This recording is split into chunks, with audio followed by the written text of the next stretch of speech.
അതിരപ്പള്ളി വൈശ്ശേരിയിൽ ഇന്നും കാട്ടാന ഇറങ്ങി. കഴിഞ്ഞ ദിവസം കാട്ടാന ആക്രമണത്തിൽ മരിച്ച മോഹനന്റെ വീടിന്റെ സമീപത്താണ് കാട്ടാന ഇറങ്ങിയത്. വിവരങ്ങൾ MS ലിഷോയ് നൽകും.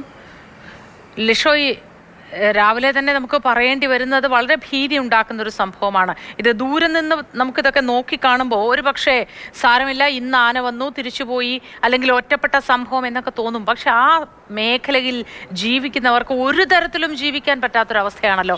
വിളകൾ നശിപ്പിക്കുന്നു, മനുഷ്യന്റെ ജീവഹാനി ഉണ്ടാകുന്നു, നിരന്തരം പ്രശ്നങ്ങൾ. എന്താണ് വിവരങ്ങൾ? തീർച്ചയായും, അതായത് ഈ മേഖലയിൽ എല്ലാ ദിവസവും ആന ഇറങ്ങുന്ന ഒരവസ്ഥയാണ് നിലവിലുള്ളത്. ഇപ്പോൾ കഴിഞ്ഞ ദിവസം ഈ മോഹനനെ ഈ കാട്ടാന ആക്രമിച്ച് കൊലപ്പെടുത്തി അതിന് തൊട്ടടുത്തുള്ള സ്ഥലത്തെ കൃഷ്ണൻ എന്ന് പറയുന്ന വ്യക്തിയുടെ പറമ്പിലാണ് ഇന്ന് പുലർച്ചെ കാട്ടാന കയറിയത്. ആ ദൃശ്യങ്ങൾ കണ്ടാൽ മനസ്സിലാകും, വലിയ തോതിൽ അവിടെ കൃഷിനാശം ഉണ്ടാക്കിയിട്ടുണ്ട്.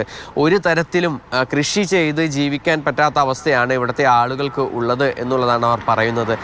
ഇതിന് യാതൊരു വിധത്തിലും പരിഹാരം ഉണ്ടാകുന്നില്ല എന്നുള്ളത് മറ്റൊരു പ്രധാനപ്പെട്ട കാര്യം.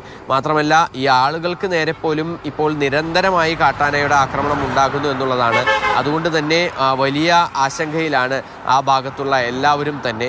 ഇന്നിപ്പോൾ മന്ത്രി ഷിബു ബേബി ജോൺ ഈ മരിച്ച മോഹൻ്റെ വീട് സന്ദർശിക്കുന്നുണ്ട്. ആ പ്രദേശത്തെ ആളുകളുടെയൊക്കെ തന്നെ പ്രശ്നങ്ങൾ നേരിട്ട് കേട്ടറിയാനായി എത്തുന്നുണ്ട്. അപ്പോൾ അതിന് തൊട്ട് മുൻപായാണ് ഈ ഒരു സംഭവം കൂടി ഉണ്ടായിരിക്കുന്നത്. എന്തായാലും ഇനിയെങ്കിലും ഈ ഒരു പ്രശ്നത്തിന് ഏതെങ്കിലും തരത്തിലുള്ള ഒരു പരിഹാരം ഉണ്ടാകുമോ എന്നൊരു ചോദ്യമാണ് ഇവിടുത്തെ ആളുകളെല്ലാവരും തന്നെ ചോദിക്കുന്നത്. ശരി.